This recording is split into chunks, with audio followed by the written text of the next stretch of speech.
All right, I just want to do a quick recap of the Keyshawn Davis versus Nahir Albright card that was brought to you on the zone by Top Rank.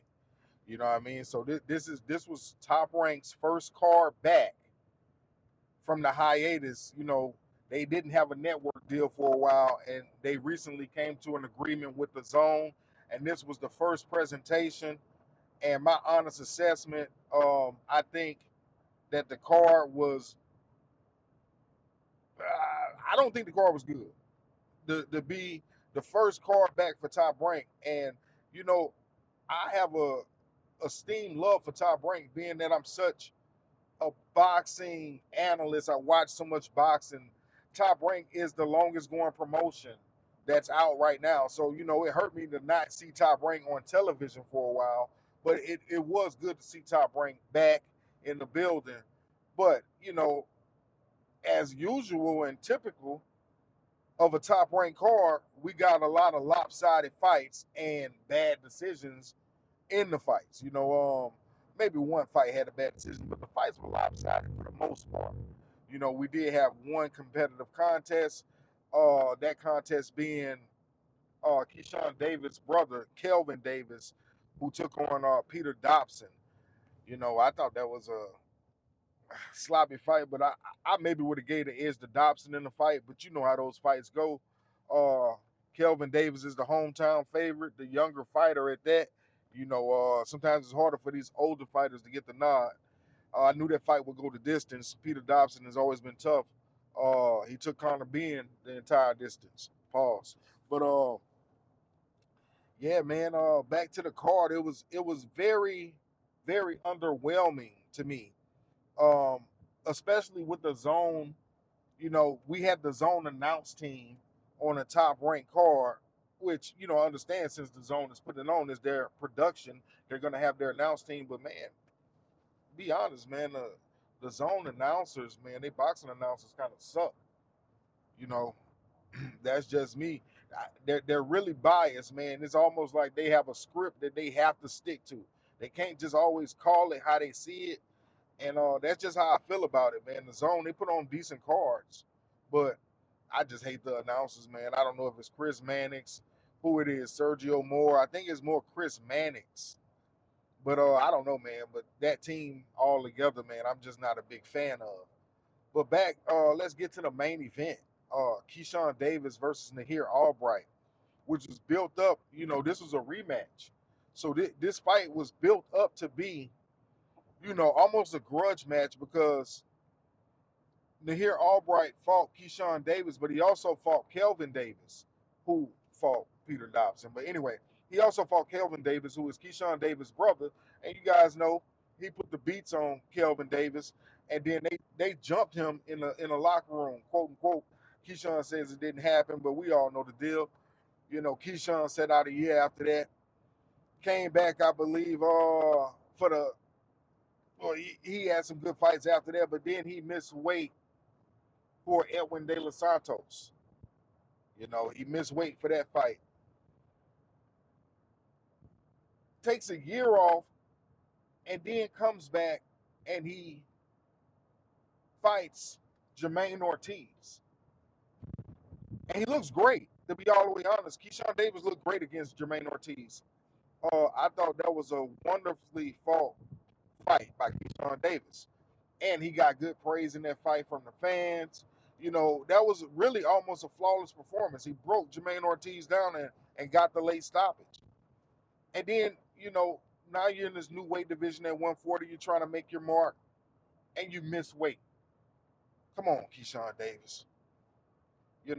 That's clown shit. Keyshawn Davis calls himself the businessman. Well, man, the biggest part of any boxing contract is the weight. Making weight. That's the most important part. The most unprofessional thing you can do in boxing is miss weight. Keyshawn, man, you can't keep calling yourself the businessman and then doing unbusiness-like shit. That's just my personal opinion, man. That's clown shit. I ain't hating. I just hate clown shit. But yeah, Keyshawn, this guy just pulled out in front of me. Anyway, Keyshawn Davis, man. Back to the fight. The fight was a lot of jab and grab, man, and I saw it like that on both ends early in the fight, where both fighters were doing a lot of grab assing in the fight, man. The referee was not doing a good job of controlling that. You know, he gave warnings to both sides. And man, somewhere around the seventh round, you know, with the jab and grab, Keyshawn Davis literally gorilla pressed Nahir Albright and slammed his ass to the canvas. Now, the referee took 2 points because it was definitely egregious. I mean, shit. He should have beat on his damn chest right after he did it.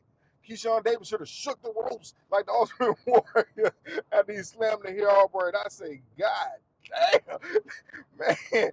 I had to rewind it when I was watching the fight, but yeah, he bellied a belly suplex. What that move? What was Bill Goldberg's finishing move? The jackhammer. He jackhammered Nahir Albright. You know, and if Nahir Albright would have wanted that win by staying on the canvas, he would have got a DQ and got the win. And I'm just saying how, you know, Keyshawn Davis got to be a better boxer than that, man. You know, Keyshawn saying he's the face of boxing. You know, man, the face of boxing is discipline. I don't know everything about boxing, but I guarantee you that the face of boxing is a disciplined person. And Keyshawn Davis, he isn't disciplined. You know, not making weight is no discipline. I don't care how much you missed by. If you don't make weight, you don't have discipline. No fighter wants to be still cutting weight the day before the fight. Yeah, he still won the fight, but man, it was a very underwhelming performance from Keyshawn Davis again in Norfolk, Virginia. You know, I thought it was a letdown from all this noise he's been talking, calling out Devin Haney, all these guys, man.